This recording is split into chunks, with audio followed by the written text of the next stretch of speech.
Yep, yep. That, We have a mutual friend in Aaron. oh, okay. A fellow member of the company. Yeah, yeah. Excellent. And I always say the company wrong, so if you want to give props out to the company, I always butcher it.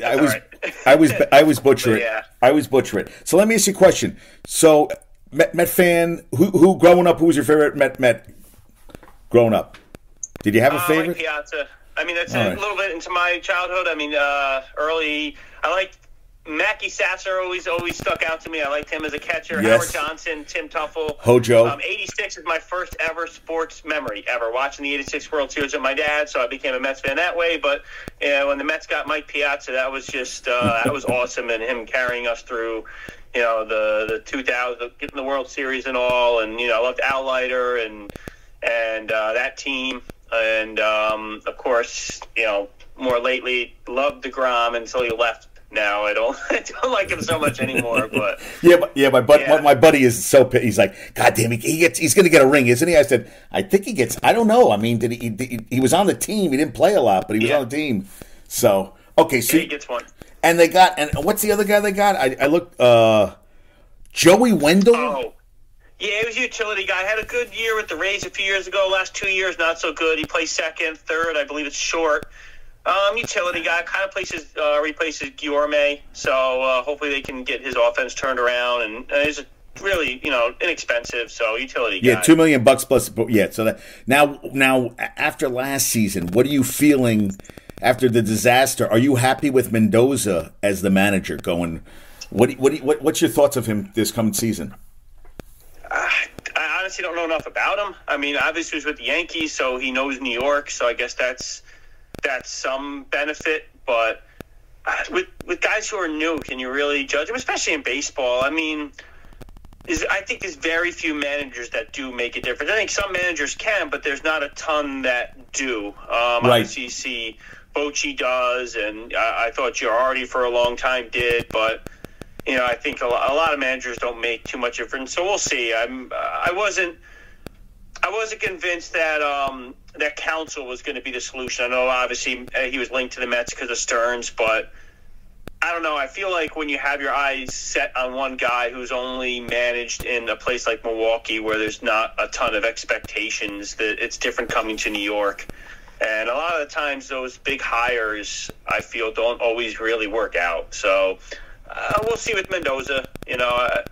I think Stearns is smart. So, at this point, got to trust what he's doing, and we'll see.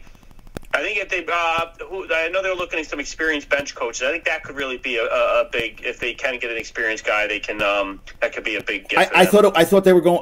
What I read was Jonathan Gibbons. Is that Gibbons? Am I right? Yeah. That's who I read they were going after.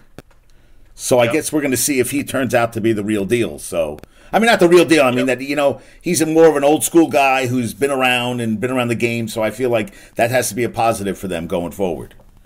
And so I'm looking forward. I'm really hopeful, and I really think they have a good chance of landing Yamamoto.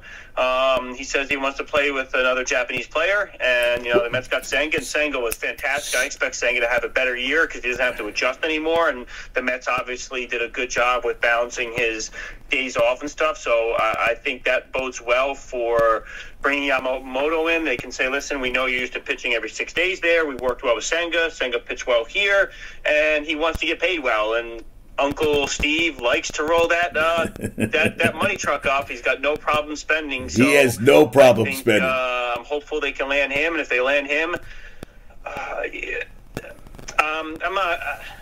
I'd be okay if they don't trade for Soto. I mean, I don't expect them to get everyone. I mean, usually that doesn't happen. But the minor league system is so stacked, especially Double-A. They got so many young guys. I really think there's a bright future for them. So that's what Rob. That's what I ask you. Who do you guys have in the minors? Because I don't really. Who do you got? That's what I'm kind of curious.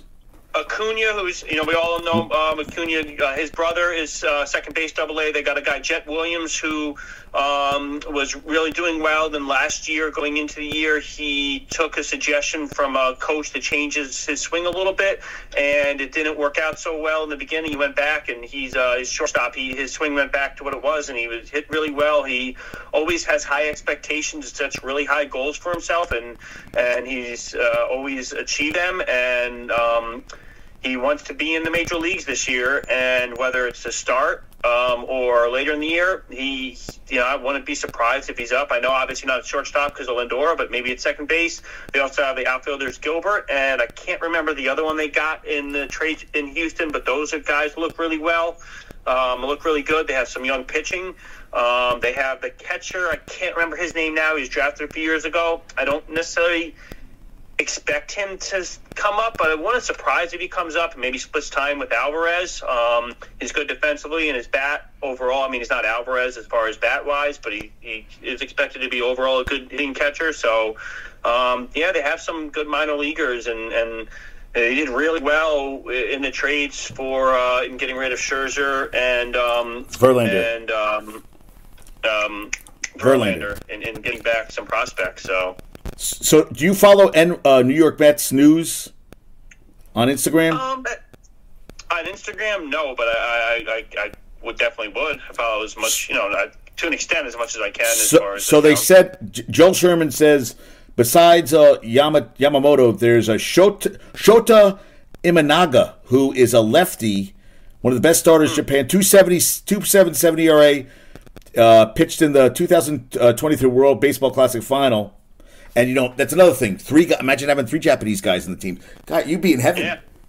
I think, it helps having other Japanese players, which is interesting because most of them didn't want to play with other Japanese players from what I've read, but Yamamoto wants to. He does. So maybe that's something, that's something that maybe will change. And like I said, it gives the Mets, I think, a one-up on, I know the Yankees are interested in him, and several teams are, but it gives the Mets a one-up. And like I said, Senga did really well, and the Mets, the fans embraced him, as Mets fans pretty much embrace anyone and anyone that comes here. Most fan clubs, fans do. But he pitched well here, and the pitching staff, the coaches handled him well, and he did really well here. I mean, he was better than expected, I believe. I mean, he was really good in the second half. Once he got adjusted, he was excellent. And excellent. His ghost ball had one of the highest missing rates, bat missed rates in all of baseball as far as a singular pitch. So I just expect him to have a better second year, and then possibly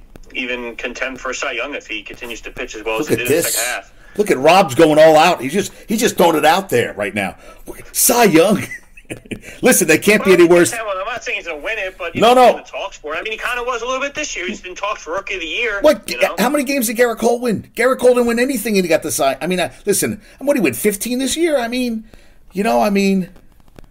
Yeah. Yeah, they don't count wins like I know. I still look at wins. I know it's an old school baseball stat, but I still think there's something to winning. I know it's harder these days. Guys don't go as far. I just saw a little thing on social media about a Nolan Ryan.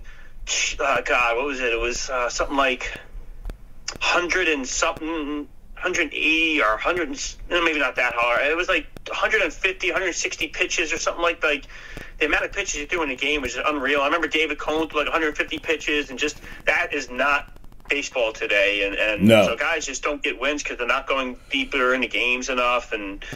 But Cole was, I got to say, I was really skeptical on Cole, especially after I'm not a Yankees fan, but I was skeptical on him after the whole sticky stuff, and him and DeGrom were right there with being the best pitchers, and overall, his contract is much. He's going to turn out to be the better pitcher because of health-wise than DeGrom was. Okay, so we got Josh on with us now too. Josh. Oh, shout out to Josh. Josh and I are good friends. Josh and I are good friends. We got Rob Parker on here, Josh. Rob Parker. So we're talking Mets. Yep. Jets fan? Giants fan. All right, so heard you talking about Danny DeVito here, Tommy. I know. Okay, I like saying Danny DeVito, but Tommy DeVito, man, I'm really impressed by him, and really impressed by how far he's come in such a short time, and I think that has to do with his work ethic and the coaching too, and that's one thing that gives me hope for. And I got to imagine they draft someone that gives me some hope with next year with developing someone. You see that. I mean, that first game, and even the first game he started. It looked like he was just not a competent quarterback in the NFL. I thought he would never start. But they didn't. After this, but Rob, they didn't give him. They didn't give him anything. That first game, they had the reins on him. I felt they weren't. He was just dinking and dunking. I mean, what did he throw? Like 7 passes? That was against the Jets, right? That was. Yeah, but no, I mean the next game he started against Oakland. I thought, like, man, I mean, it's